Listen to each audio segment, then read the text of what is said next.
India and Kenya is long-standing and both share common legacy of struggle against colonialism. 7 agreements, including on defense cooperation and double taxation avoidance, inked between the two countries. PM Modi hands over 30 field ambulances to Kenya as part of government-to-government cooperation in defense. PM also hands over a model of Barbatron, a nuclear medicine cancer therapy machine, to the Kenyan president. Prime Minister Narendra Modi addresses students at the Nairobi University, draws attention to preachers of hate and violence threatening the fabric of our society. PM Modi says those who use terrorists as political instruments must be condemned. PM Modi also offered floral tributes to the statue of Mahatma Gandhi and planted a sapling in the university.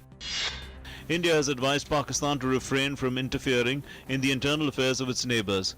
Spokesperson of the Ministry of External Affairs, Vikas Parup, said the recent statements by Pakistan on the killing of militant Burhan Wani has reflected its continued attachment to terrorism. Union Home Minister Rajnath Singh speaks to Congress President Sonia Gandhi and former Jammu and Kashmir Chief Minister Omar Abdullah, discusses the situation in the state. Home Ministry reviews security scenario in the state at a high-level meeting in New Delhi. National Security Advisor Ajit Doval says, "We are confident and competent of finding solutions." Meanwhile, Amarnath Yatra begins in Jammu, with the centre sending 800 additional paramilitary troops to the state. India is putting in place an evacuation plan for its nationals from South Sudan, which is witnessing escalated violence due to clashes between anti- and pro-government forces, and has advised Indians not to travel to the war-torn country. External Affairs Minister Sushma Swaraj has asked Indian nationals in South Sudan to register themselves with the Indian Embassy and not to panic.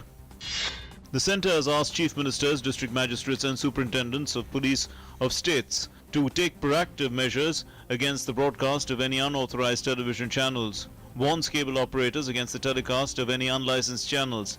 Minister of Information and Broadcasting M. Venkaiah Naidu has said that Peace TV is affecting peace in the country. To address the issue of escalating prices of pulses, the Union government has set up a high-level committee headed by Chief Economic Advisor Arvind Subramanian to consider a reasonable increase in minimum support price for pulses and bonus for farmers. A ministerial committee headed by Finance Minister Arun Jaitley also decided to increase the buffer stocks to 20 lakh tons from the existing 8 lakh tons.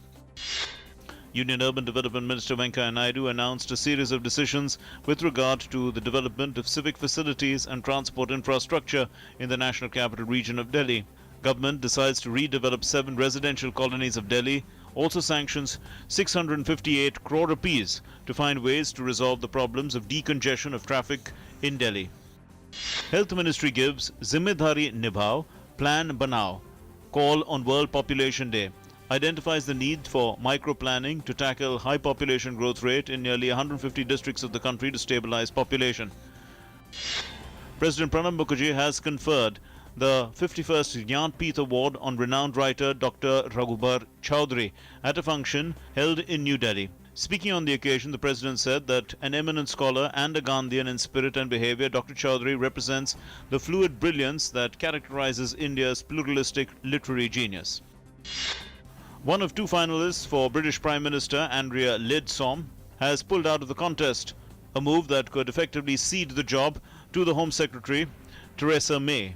Leadsom, the country's energy minister, abandoned her campaign just days after she was voted by Conservative lawmakers to be one of the 2 contenders to campaign for the keys to the 10 Downing Street. U.S. Defense Secretary Ashton Carter has said that the United States and coalition forces will use the newly retaken airbase in Qayyara as a staging hub as Iraqi security forces move forward in the long-awaited battle to recapture Mosul from the Islamic State militants. Turkey's state-run news agency says police have arrested 7 suspects pending trial in connection with the attack on Istanbul's airport that killed 44 people. That brings the total number of suspects to 37. The agency, citing judicial sources, said the arrests were made late on Sunday. Russian tennis star Maria Sharapova's dreams of competing at next month's Rio Olympics were dashed after the Court of Arbitration for Sport delayed the decision on her 2-year doping ban to September 19. Consequently, Sharapova will miss the Rio Games that will take place from August 5 to 21.